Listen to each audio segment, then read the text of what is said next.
You know, when I was growing up, you did not go to worship service without a hat, glove. Me too. Yeah. Me too. Our grandmother, our grandmother Jones always wore hat and shirt. They used to Yeah. tease me because the more gremlins I had on, the better I learned names. I didn't like it. And I bet they had. Yeah, we did. Swim over to Bagley. He was in his seventies. I still do that. I dressed in hose and skirts and stuff that go out on the day. I know, I'm sorry. When the goods came along, that was my museum. Good morning. Sarah, you did, Sarah, because she doesn't wear dresses. That is him.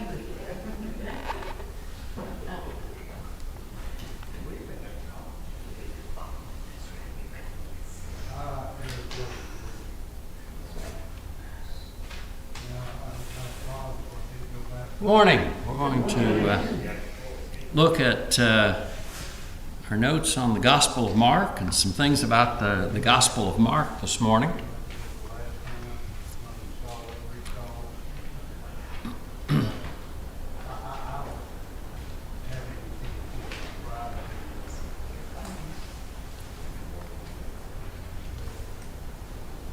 Those that haven't made it yet are going to get soaked if they try to make it. A few people are not trying to get out and make it. And we may have to put up with the noise for a while.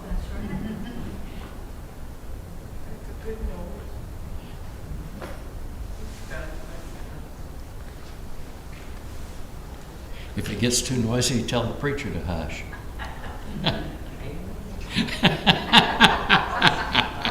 Or speak up.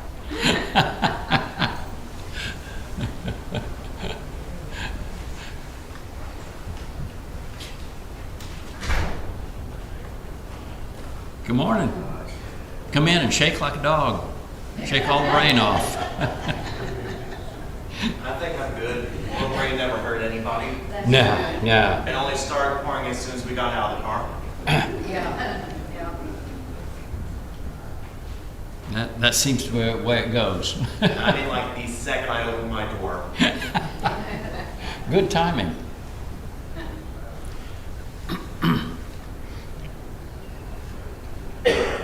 Looking at the Gospel of Mark, who wrote the Gospel? Probably Mark. Who is Mark? What's his other name? John. He's John Mark. Anybody that has a middle name, especially in the South, knows that some people know you by one name. I have some of my parents' friends that to this day, if I run into them, they will call me Paul. And I was little Paul. My dad was Paul. So you just have to put up with that. I was taller than he was after I quit growing, but I was still little Paul. And by the way, in the New Testament world, it was very common for children to be named after their parents or grandparents. My Lester comes from my grandfather. Guess what? They did the same thing. They shared names, and it would not surprise you at all. The only thing I've wondered about, and I've never found anything that confirms it, but I suspect if you had all those names and somebody hollered out the door of the house, Lester Paul Bagley, it was too late to go home. If I heard that, I might as well just head on out, put my pack on my back and head over the hill, because I'd been tried and convicted and there was no hope. So, it's amazing. It is so easy for us to read the Bible or anything in history and say, well, wow, that's so different. I don't understand that.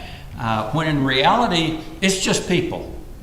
and people deal with the same problems, and there's always the same things going on. Mothers are just alike. Thousands of years ago, they're just as mean to their children. Fathers wander off and have no idea what's going on. So, and honestly, all of that is talked about in ancient documents. There are some letters, personal letters from the first century, around the time of the early church. People talking about, dad comes home and his daughter, how much he loves her and how he's going to spoil her and things like that, and how much dad loves to see the kids when he gets home. And you know that somewhere there's a mom sitting there, has been home with them the last 6 months, while dad was out traipsing around the world, and she's saying, well, I can't wait till he gets home and I'm going to give him the kids. So it's just human nature, and that is exactly what we're dealing with. So John Mark, probably is the young man. He mentions chapter 14, verses 51 and 52. Go ahead and jump over there to Mark 14 and have a look for a moment.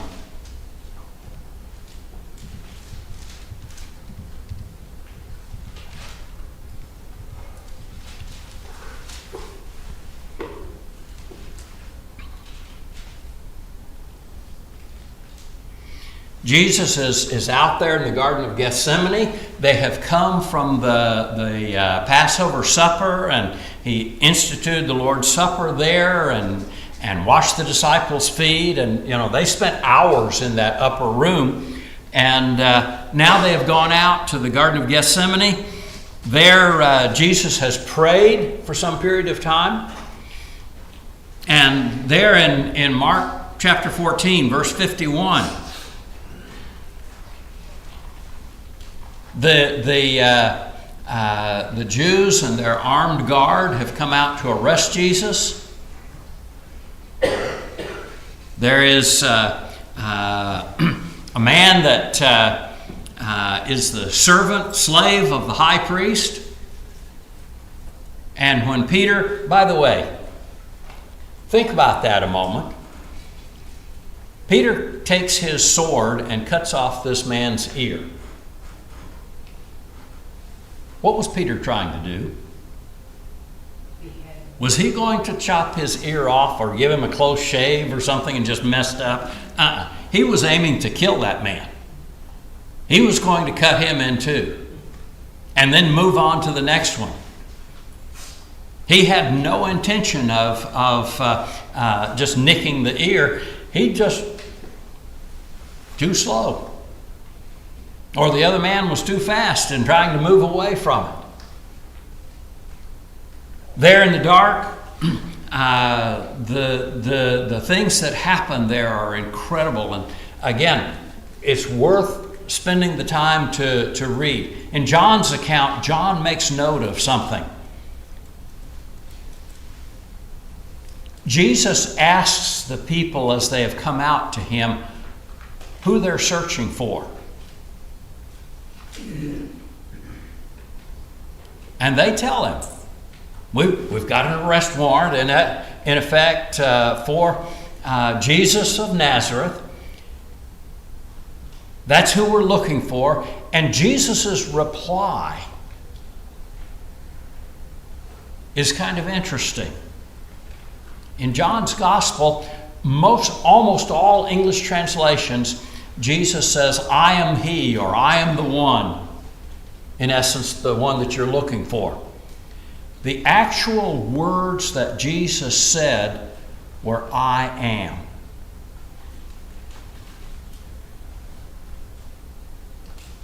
There's nothing, everything else there is interpolated. It's, well, this is what we guess he means. But I have to wonder about that one a lot. Here in the darkness of the night, the words that those people hear are the same words that Moses heard when he asked who God is. And by the way, John tells us something interesting too. Do you remember? Every one of the people, including the soldiers, kneels before Jesus.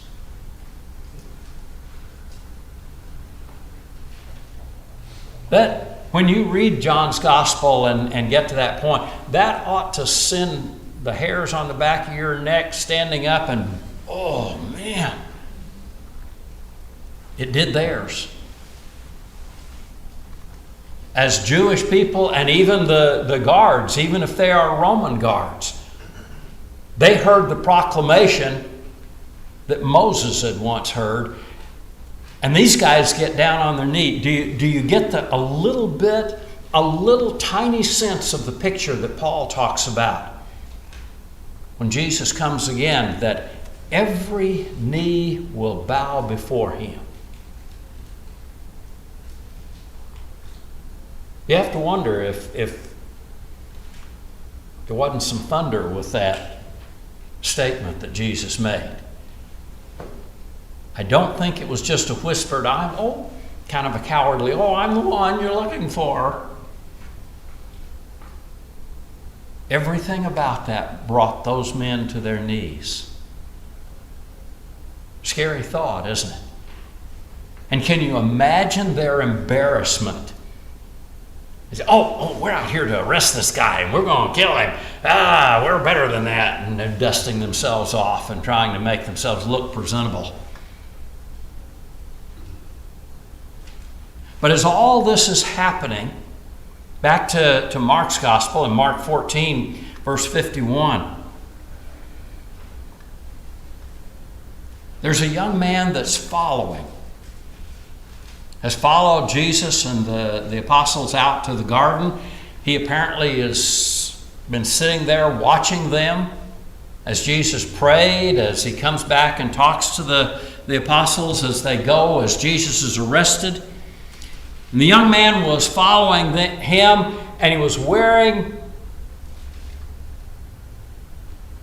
a linen sheet. All he had was the sheet off his bed, wrapped around him, over his naked body. And in all the kerfuffle there, they're seizing Jesus and trying to get the apostles and everyone, and they seize this young man. And all they have is the sheet, and he slips loose and escapes into the night, naked.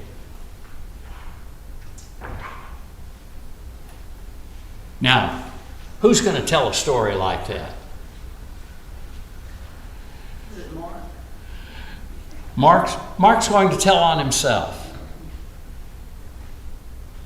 He is very much the one that's willing to share that story. And is it just a little embarrassing? I mean, as long as we're using that name, Mark, if Mark had been caught naked in his birthday party, you say, that's embarrassing. Yeah. But I know Kelly really wants to tell that story.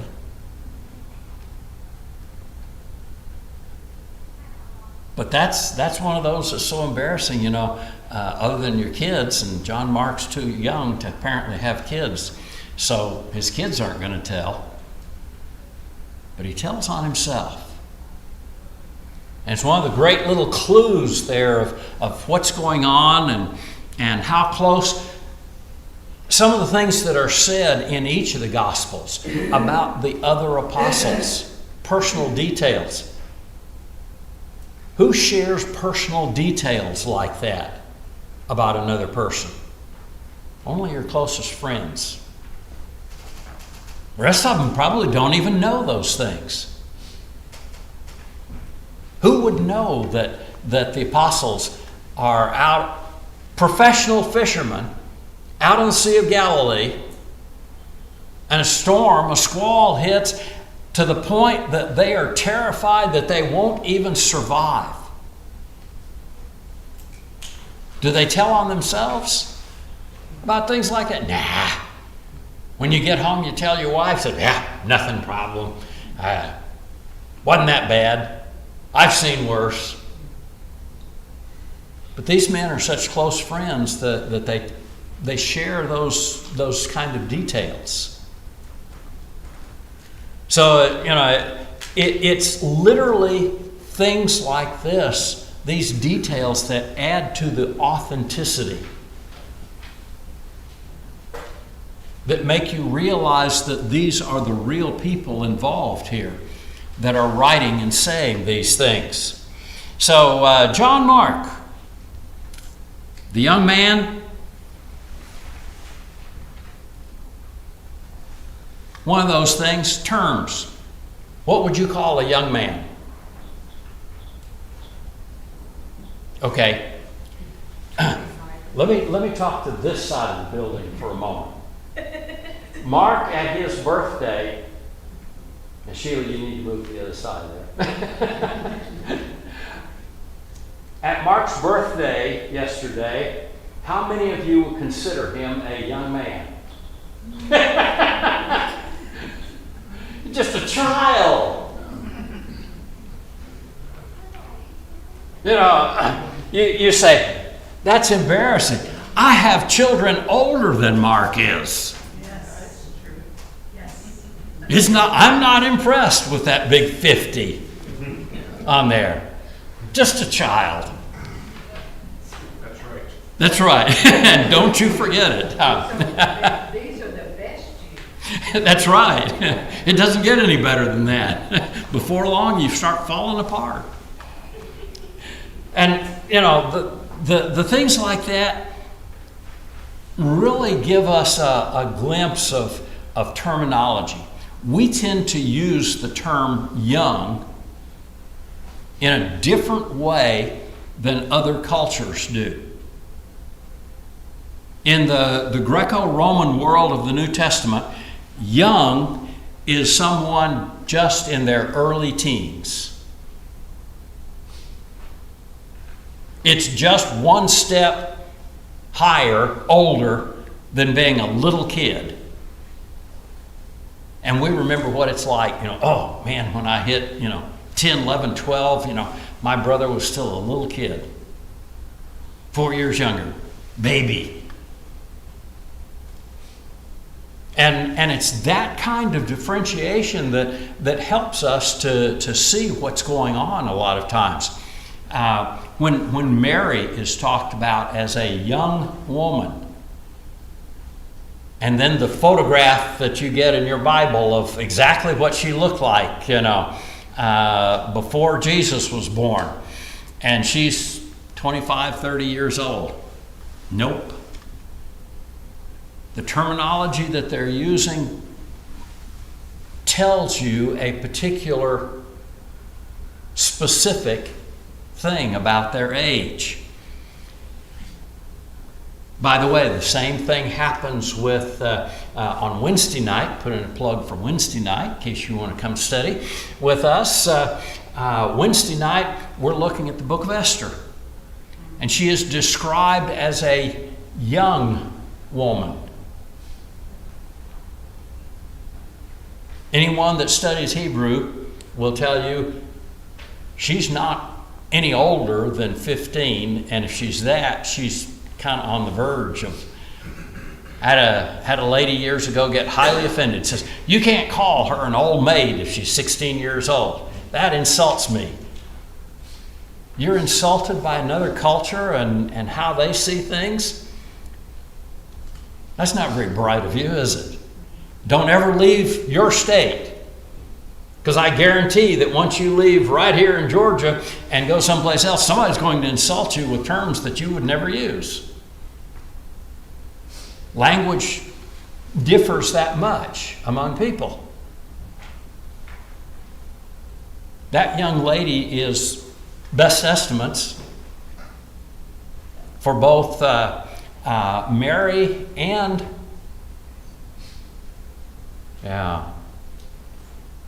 this young queen, chosen to be the queen of Persia. Esther, no more than 14 years old. Amazing to read those things and to really realize what's meant by the language that's used to describe them. So John Mark, as a young man, he is if he's a teenager, he's just barely a teenager. And yet his family is somehow interconnected with Jesus. We don't know the detail of it. But it's most likely that John Mark's mother was one of the Marys. You read the gospel accounts and you find the name Mary. Anybody but me have trouble keeping track of which Mary is which? Why is that difficult? Because on average, in first century Jerusalem, one girl out of every 4 was named Mary. If they published the little lists like they do now, you find little lists every year come out. What are the most popular names to name your baby? Mary. Number 1 on the list would have been Mary. Now, why was that popular among Jewish people? Who is Mary, if you're Jewish? Miriam. Miriam is the way we commonly say it. Who was Miriam? Anybody remember? Who was Miriam? Moses' big sister. A rather famous person in Jewish history to name your child after? Absolutely.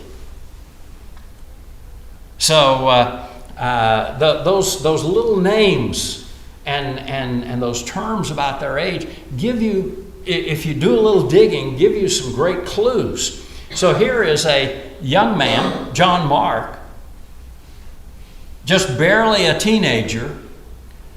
Okay, how old is he 3.5 years earlier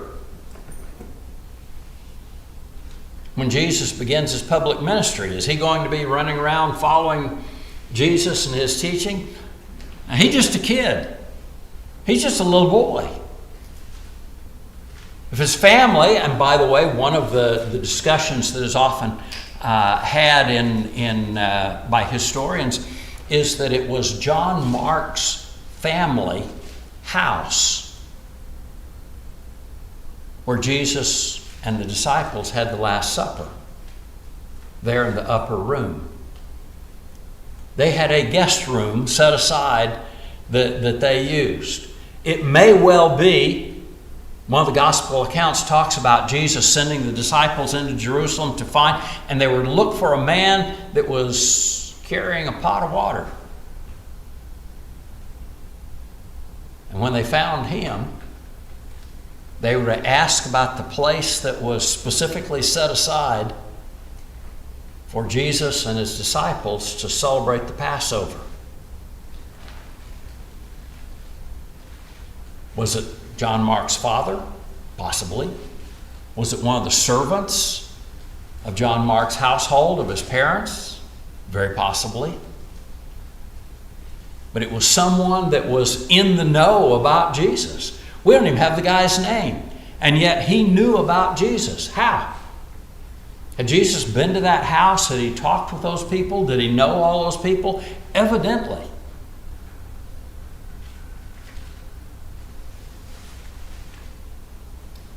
Where does John Mark get a lot of the rest of his information? Where's he going to find out about things like the early years of Jesus' ministry? I'm going to ask around. Okay. Yes, I understand God's direction and the Holy Spirit, but God almost never has people write about things that they don't know anything about.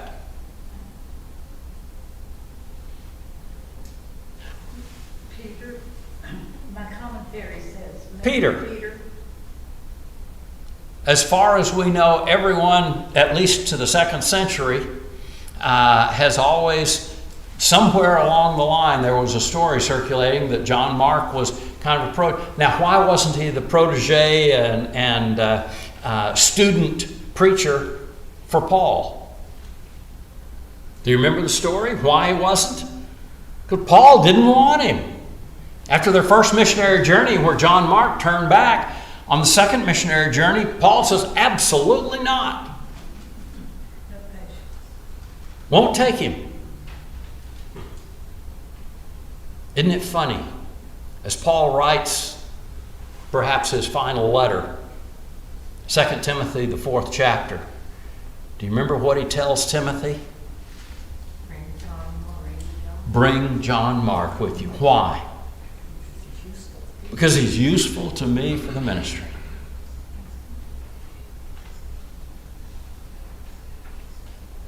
John Mark wasn't the only one that had grown up a bit. Paul had too.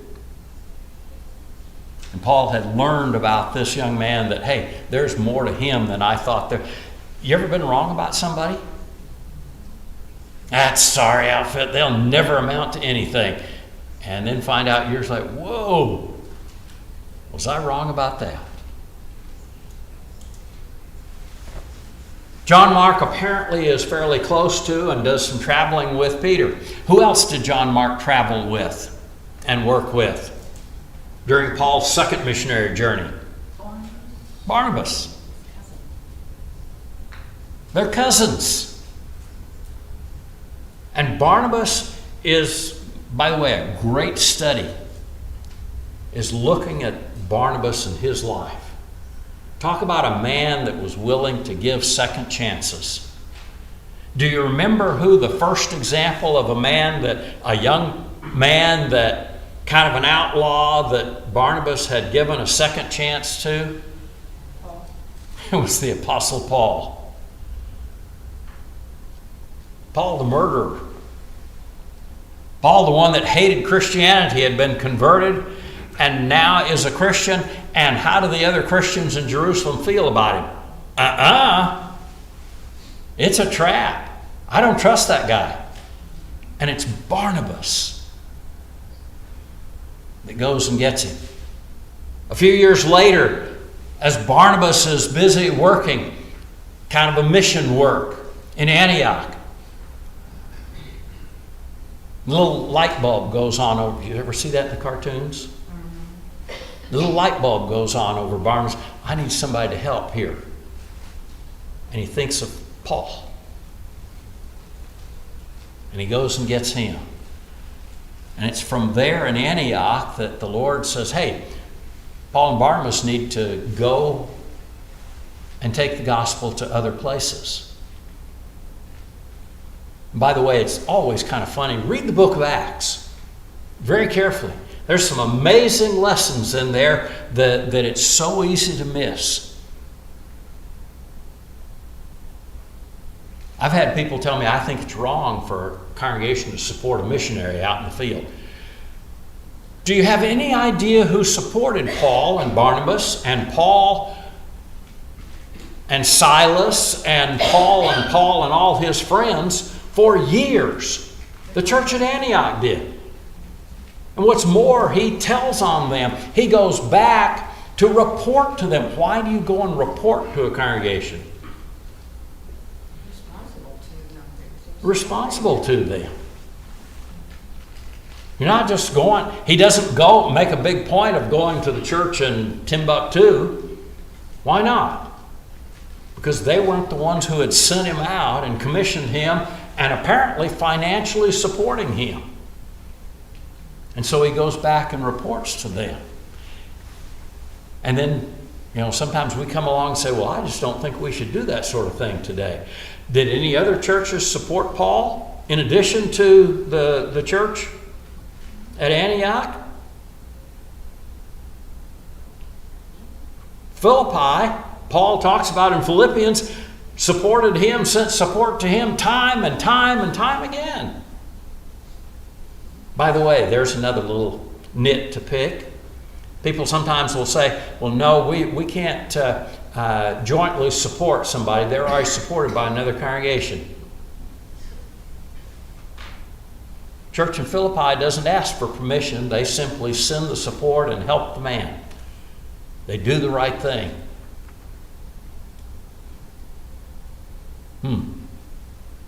Maybe we could just learn to do the right thing and quit nitpicking sometimes.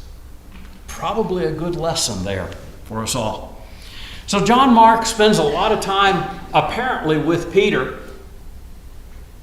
And traditionally, as far as we know, Peter is kind of behind a lot of the information that John Mark has. He'll tell some stories and sketches about people that seem to be more from Peter's knowledge. The other thing that's really evident is, what do you remember about Peter? Was he a really calm guy, collected, that spent hours thinking about something before he said anything?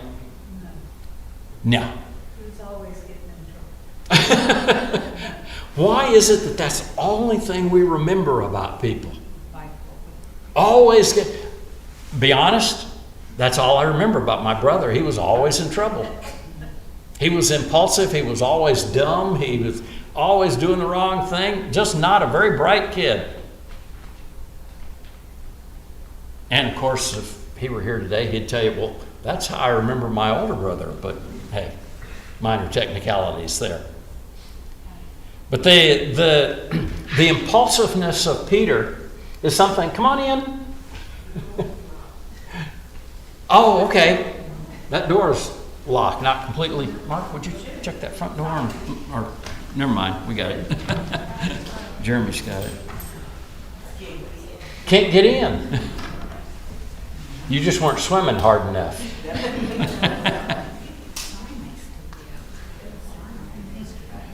No.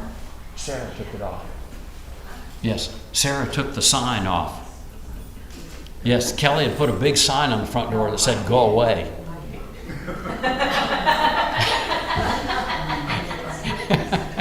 Or maybe Mark had put that sign on the door. You should know by now. I'll pick on anybody.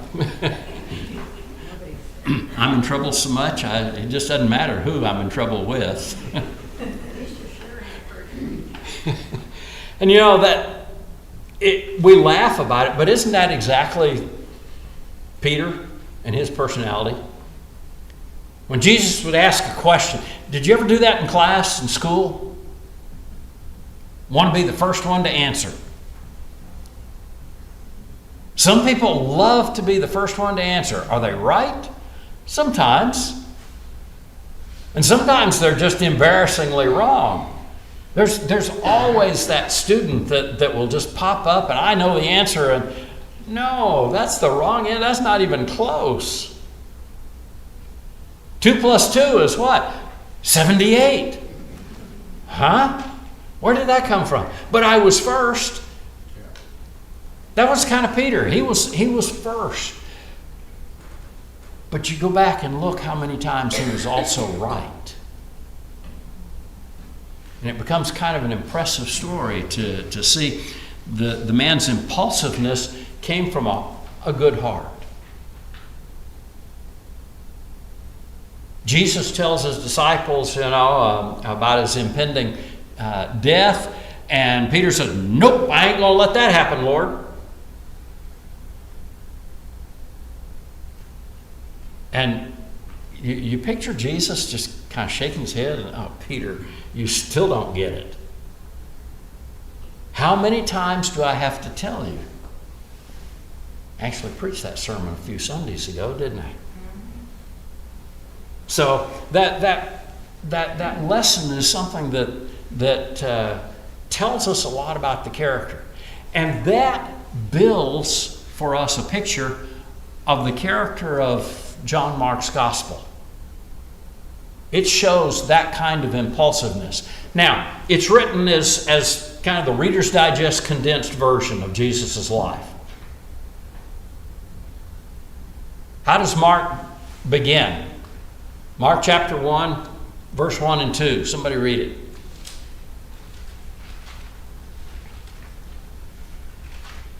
The beginning of the gospel of Jesus Christ, the Son of God, as it is written in the prophets, behold, I send my messenger before thy face, which shall prepare thy way before thee. Okay.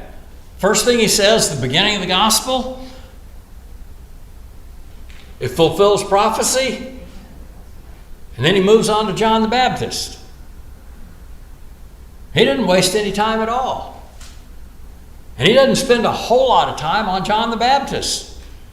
John the Baptist came and preached and then baptized Jesus, and Jesus starts teaching. It's just bang, bang, bang. It's just keep moving. And that kind of action is very much, you will notice as you read through Mark's gospel, even almost any English translation picks up the word immediately. Sometimes it doesn't even make sense. Jesus is in the middle of a sermon or an action, something happening, and immediately and suddenly he's 2 cities over healing someone. Mark's point is, much like Peter, this is about action. This is moving. And he's not really too concerned about, and Jesus went out and changed his clothes and got in the boat and had a shower and they rode over for a while and he thought about it and they ate supper and all, and then he goes to preach. That's not relevant. To Mark, the facts are immediately Jesus, he's constantly going and teaching and doing. And that kind of thing tends to reflect the character of the person writing. Oddly enough, a guy like John, when you come to John's gospel, John apparently is one of those crazy guys. Didn't you just hate him in school? To sit there and think about their answers. I mean, what's that all about? And when they talk, there was a commercial years ago when some company talks, I think it was a finance company, when they talk, people listen. And that seemed to be kind of John. Now, that doesn't mean that John didn't pull some dumb stunts. Anybody remember dumb stunts that John pulled along with his brother? He wanted to be Wanted to be what? first in the kingdom. Wanted to be first in the kingdom. They even get their mother. And you have to wonder, is mom involved from the start on that? I want my boys to be the best. Oh, mothers are the worst, aren't they? And then they seem to constantly bring it up. It's easy to read that on one occasion and think, oh, well, that was just one time in 3.5 years. Apparently it wasn't. It's a subject that James and John bring up incessantly. And the other disciples get a little sick of it. And the other disciples complain about it. And they get tired of hearing it. I mean, I couldn't believe it anytime my brother would actually say out loud that my parents loved him best. Everybody knew that wasn't true. They liked me best. We laugh about it, but that you see the reality of the events and the people as they're happening there.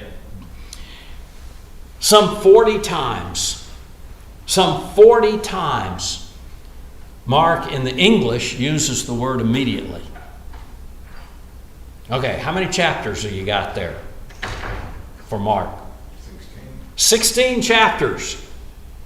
And you're going to get 40 immediatelys in 16 chapters. That means more than twice in each chapter of the book, on average, is something happening immediately. And he's covering roughly 3.5 years of Jesus' preaching and teaching. And it all happened bang, bang, bang, bang, bang like that. You see what he's trying to point out. And that detail of this is important. This is how it happens. Another thing that oddly crops up occasionally with John Mark is just kind of vivid detail. In Mark 6:39, take a look there.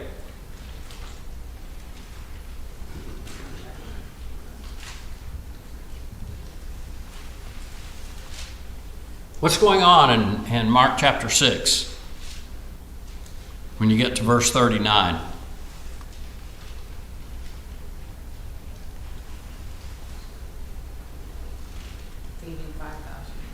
Okay, this is the feeding of the 5,000. There's a crowd of 5,000. We call it 5,000. How many people does he actually feed? It's 5,000 plus all the women and children. Okay, I've had people argue with me that, except that that's actually what the text says. So, oops. Read what it says. Now, how did they number 5,000 men? John's gospel puts an interesting little event that happens. They try to come and take Jesus and they want to make him king by force.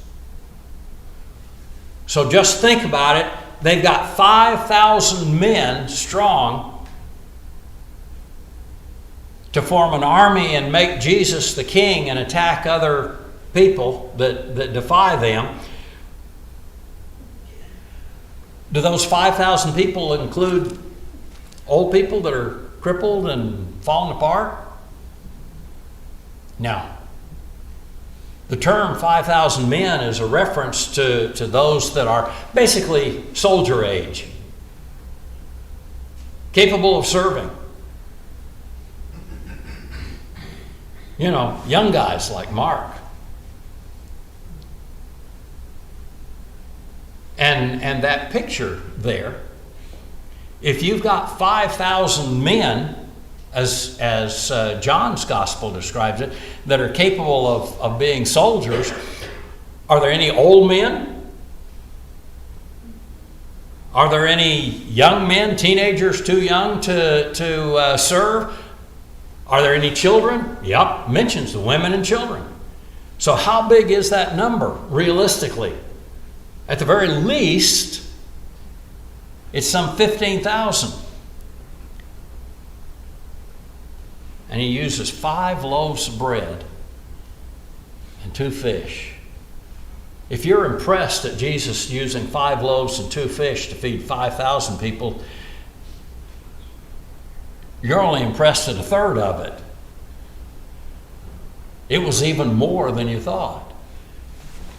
But as John Mark is describing it, verse 39, Mark 6:39, he commanded them to sit down by groups. Now he's going to have them some hundreds and some 50s, verse 40 there. So he's dividing them into groups. You suppose they're family groups? Families sitting together, very likely. He's grouping them and having them sit together with the people that they know. There's no big sermons that, pick only people that you've never met and sit with them. It just has them seated there by groups and most English translations use the word green grass. It's a word that is literally used in Greek literature for springtime grass. Now, what do you find when you go out in the spring and you find a nice little hillside